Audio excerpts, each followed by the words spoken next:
great is God, exalted in power, majestic above all.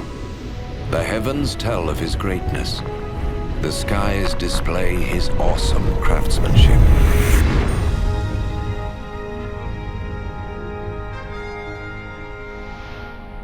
Day after day they continue to speak. Night after night they make him known.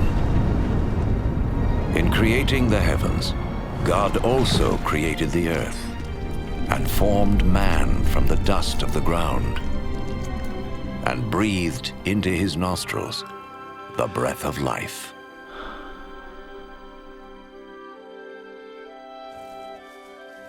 The God of love created man and woman in his own image to have a relationship with him. And so in the beginning, they revered and honored God and lived in harmony with him.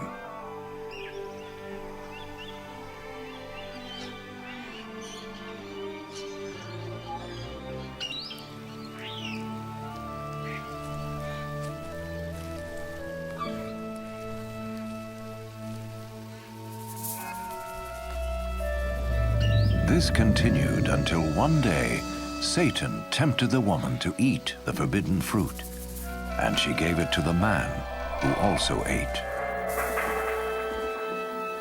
In so doing, mankind rebelled against God and went their own way.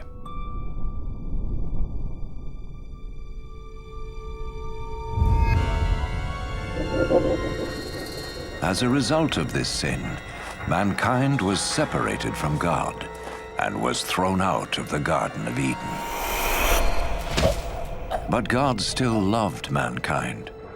It was never his desire to be separate from those he created. Yet how could God be holy and the source of perfect justice if he did not judge mankind for their sin?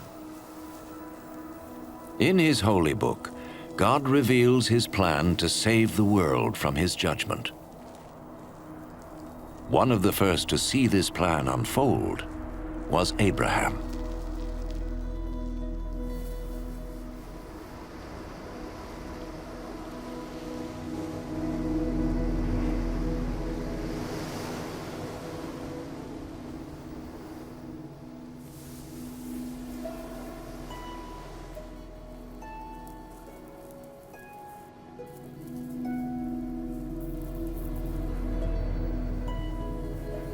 Abraham was a righteous man, whom God promised to bless and make his descendants as numerous as the sand of the sea and the stars of the sky.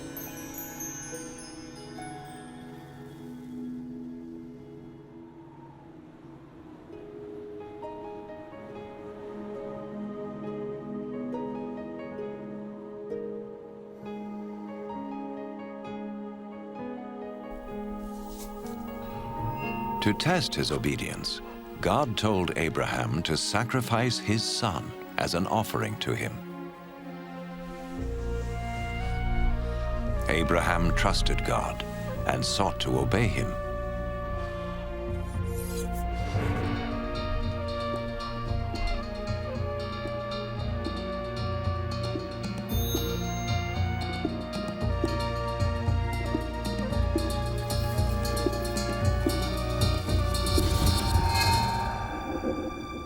But as he raised his knife to kill his son, the angel of the Lord stopped him. He saw that Abraham feared God and was willing to obey him. Then Abraham saw a ram caught by its horns in a thicket, and he sacrificed the ram instead of his son as an offering to God. And so God showed Abraham that a lamb or similar animal was to be slain as a temporary covering for sin until God would provide his ultimate sacrifice to pay for the sins of mankind. Instead of sin separating man from God, the sacrifice would restore their relationship.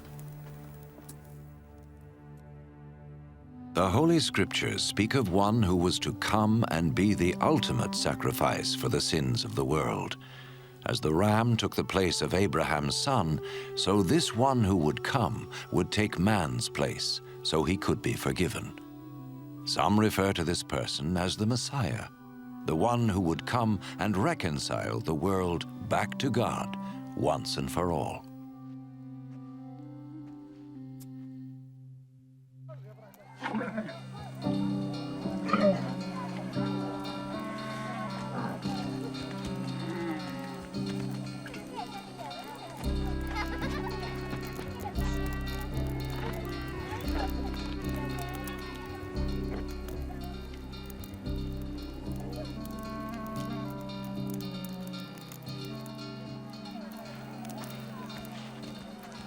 The prophets predicted many things in detail about the Messiah, hundreds of years before he appeared.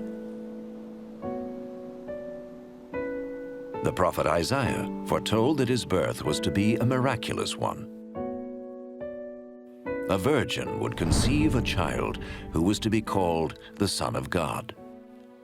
The prophet Micah predicted that the Messiah would be born in Bethlehem, while the prophet Zechariah foretold his entry into Jerusalem on a donkey and his betrayal by Judas, one of his followers.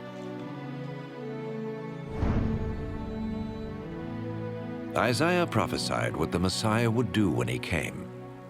The Lord's anointed will preach the good news to the poor, bind up the brokenhearted, proclaim freedom for the captives, and proclaim that the time has come when the Lord will save his people.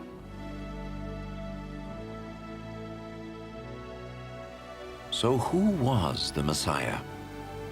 In the 1st century, a prophet came called Jesus. Some thought he was the one the prophet spoke about. Could this be? Did his life fulfill what was predicted of him? Was Jesus more than a prophet? What follows is his story, based on eyewitness accounts as recorded in the Holy Scriptures.